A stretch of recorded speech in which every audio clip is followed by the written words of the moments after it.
Antena 1 Notícias.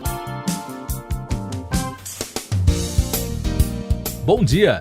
Os prejuízos causados por ataques hackers a empresas e instituições que usam criptomoedas não param. Só no último fim de semana de abril, 2 plataformas de criptomoedas perderam 90 milhões de dólares após a ação criminosa. O prejuízo da Saddle Finance e Fei Protocol, que tiveram 10 milhões e 80 milhões de dólares roubados, fez o setor de finanças por blockchain fechar o mês passado com mais de 370 milhões de dólares em criptomoedas levadas por hackers. Os dados são da empresa de segurança cibernética Certic, especialista em projetos da Web3, como é conhecida a internet do futuro, baseada em blockchain, tecnologia que pode armazenar e proteger registros virtuais de forma descentralizada. Ao todo, o mês de abril contabilizou 31 ações cybercriminosas contra projetos de criptografia ou Web3, incluindo as empresas Beanstalk, Deus Finance e Bored Ape Yacht Club, conhecida entre os investidores em NFTs. As modalidades de ataques foram de diferentes tipos, desde a exploração de protocolos de dados até phishing de usuários, quando os criminosos atraem as vítimas com informações falsas para acessar seus dados. Uma recente reportagem no Wall Street Journal apontou que o montante roubado em abril pode ser ainda maior. Até 22 do mês passado foram registrados 7 ataques do tipo. Eles renderam aos criminosos cerca de 2 bilhões e 900 milhões de dólares, já tendo o equivalente a 90% dos 3,2 bilhões roubados no ano passado. Entre as empresas lesadas, a Fei Protocol e a Saddle Finance, que se fundiram com a Rari Capital no ano passado, anunciaram no Twitter o pagamento de resgate de 10 milhões de dólares se o hacker devolvesse os fundos restantes dos usuários. No ano passado, o pagamento de recompensa para um hacker que levou 600 milhões de dólares da plataforma de criptomoedas Poly Network foi destaque no noticiário. Ele acabou devolvendo todo o dinheiro em troca de 486 mil dólares. No início deste ano, um cybercriminoso que roubou mais de 3 milhões de dólares da Multichain se ofereceu para devolver 80% dos fundos roubados às vítimas, mantendo o restante como compensação pela devolução. E daqui a pouco você vai ouvir no podcast Antena 1 Notícias. Embaixada brasileira na Ucrânia desaconselha viagem à região da Transnistria. Países do G7 se comprometem a parar de importar petróleo russo. Mais de 12 milhões de crianças sírias precisam de ajuda, alerta a ONU. A Embaixada Brasileira na Ucrânia publicou um aviso para que brasileiros que estão no país ou na Moldávia evitem a região da Transnistria. O Conselho de Segurança na região separatista relatou ataques terroristas contra uma unidade militar perto da cidade de Tiraspol no último dia 26. O autoproclamado líder separatista na região, Vadim Krasnoselski, disse que os bombardeios vieram do território ucraniano. A Casa Branca informou que o grupo dos países mais desenvolvidos do mundo, o G7, comprometeu-se a proibir ou eliminar gradualmente as importações de petróleo russo.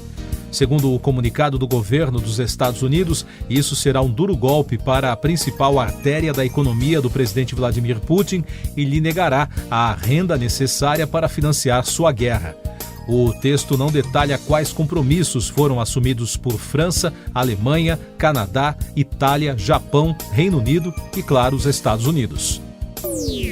Mais de 12 milhões e 300 mil crianças sírias precisam de assistência humanitária, alertou as Nações Unidas no domingo. O número é considerado um recorde desde o início do conflito na Síria em 2011, disse Adele Kodri, diretora regional do Unicef para o Oriente Médio e Norte da África, em comunicado. Essas e outras notícias você ouve aqui na Antena 1. Oferecimento Água Rocha Branca. Eu sou João Carlos Santana e você está ouvindo o podcast Antena 1 Notícias. Com informações da Covid no Brasil, o país registrou no domingo 10 mortes pela doença em 24 horas, totalizando mais de 664.100 óbitos desde o início da crise. A média móvel nos últimos 7 dias é de 89, indicando tendência de baixa. Também foram registrados mais de 6 mil novos casos, somando mais de 30 milhões e meio. Com isso, a média móvel de infecções no mesmo período foi a 15.700, com tendência de estabilidade. Mais destaques nacionais. O ex-presidente do Senado, Davi Alcolumbre, passou no fim de semana por uma cirurgia de abscesso intestinal em São Paulo. Em nota publicada no Twitter, a assessoria do político informa que o procedimento cirúrgico foi um sucesso e que ele se recupera bem. Em Santa Catarina, subiu para 27 o número de cidades que decretaram situação de estado de emergência, devido às chuvas que atingiram a região nos últimos dias. Segundo informou a Defesa Civil Estadual, 7.100 pessoas estão desalojadas e 518 desabrigadas, num total de 44 mil pessoas afetadas. Meio Ambiente. O Supremo Tribunal Federal determinou em decisão unânime que o Conselho Nacional do Meio Ambiente, o CONAMA, edite no prazo de até 24 meses uma nova resolução mais protetiva sobre os padrões de qualidade do ar. Os ministros consideraram que a norma em vigor é muito permissiva aos níveis de poluição e que é preciso atualizar os critérios. A Associação Nacional dos Servidores de Meio Ambiente afirmou por meio de nota que servidores do IBAMA, o Instituto Brasileiro do Meio Ambiente e dos Recursos Naturais, não são enviados à terra indígena Yanomami desde dezembro do ano passado. No texto, a associação, composta por entidades dos servidores do Ministério do Meio Ambiente, IBAMA, ICMBio e Serviço Florestal Brasileiro, repudia os sucessivos ataques promovidos por garimpeiros e solidariza-se aos povos indígenas. Mais destaques internacionais. Na França, Emmanuel Macron foi empossado para o segundo mandato como presidente no sábado em uma cerimônia do Palácio do Eliseu. O francês obteve 58,5% dos votos no segundo turno contra Marine Le Pen, apesar da forte oposição no país. Em discurso, ele falou da necessidade de inovar em um momento de desafios sem precedentes para o mundo e para a França. Ainda sobre a guerra na Ucrânia, o presidente russo Vladimir Putin disse nesta segunda-feira, data que marca o dia da vitória no país, que a invasão à Ucrânia foi um ataque preventivo contra o que chamou de agressão, em referência à Organização do Tratado do Atlântico Norte.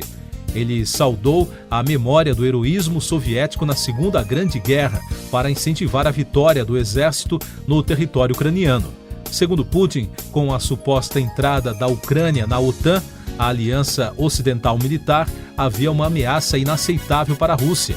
Para o presidente russo, invadir a Ucrânia foi uma ação de defesa de terras russas, em referência também à Crimeia, área ucraniana que foi anexada pela Rússia em 2014. O Dia da Vitória na Europa ocorreu há 77 anos, em 8 de maio de 1945, data da derrota da Alemanha nazista em favor dos aliados na Segunda Guerra Mundial. No domingo, a primeira-dama dos Estados Unidos, Jill Biden, fez uma viagem surpresa à Ucrânia para mostrar apoio ao povo do país em meio à invasão da Rússia. Antes da visita, sem aviso prévio, Biden estava de passagem pela vizinha Eslováquia. Ela se encontrou com a primeira-dama ucraniana, Olena Zelenska, em uma escola que está servindo de abrigo temporário. Música na guerra. O cantor Bono e o guitarrista The Edge do U2 fizeram uma apresentação de improviso no metrô da capital da Ucrânia. Na apresentação surpresa realizada na estação Kreshchatyk, Bono cantou uma canção com a banda ucraniana Antitela e também tocou grandes sucessos.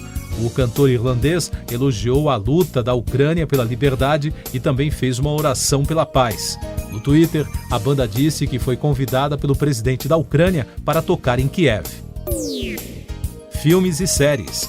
O ator Dennis Waterman, que ficou conhecido em séries como Minder, The Sweeney e New Tricks, morreu no domingo em um hospital na Espanha aos 74 anos, segundo um comunicado divulgado pela família do artista. Um dos últimos trabalhos de Waterman foi o detetive Gary Standing, da série New Tricks, que ficou no ar entre 2003 e 2015. Último destaque do podcast Antena 1 Notícias, edição desta segunda-feira, 9 de maio. Um terremoto de 6,3 graus de magnitude sacudiu nesta segunda-feira Taiwan, informou o Centro Geológico dos Estados Unidos. O tremor foi sentido na capital Taipei, mas não foram relatados danos até o momento. Siga nossos podcasts em antena1.com.br. Este foi o resumo das notícias que foram ao ar hoje na Antena 1.